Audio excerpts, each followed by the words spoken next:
din. Welcome back to my YouTube channel, Kaisin Fan. Don't forget to like, subscribe, and hit the notification bell para lagi kang updated sa mga ganap ng Kaisin. Salamat! Bago ang lahat ay mag-throwback muna tayo sa cute na video ni Francine noong hinahabol niya si Lola Mercedes dahil naiwan ni Lola ang kanyang cellphone. A-attend pa naman ang kasal si Lola.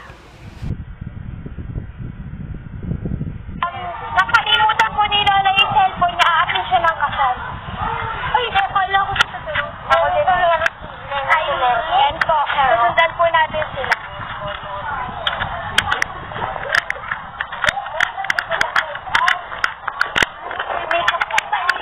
Alam mo, Lola, nakalimutan mo yung cellphone mo.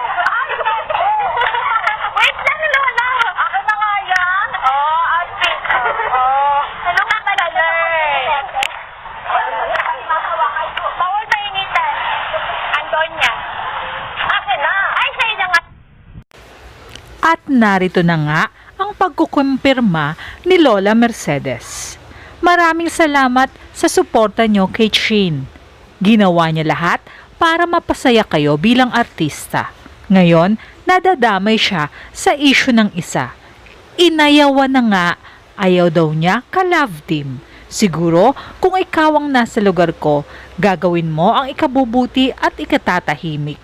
Wala kayong alam sa totoong nangyayari. Maraming salamat sa inyong lahat kasi dati smooth pa. Kahit ako, Kaisin dati. Sana maintindihan niyo ako bilang lola sa apo niya.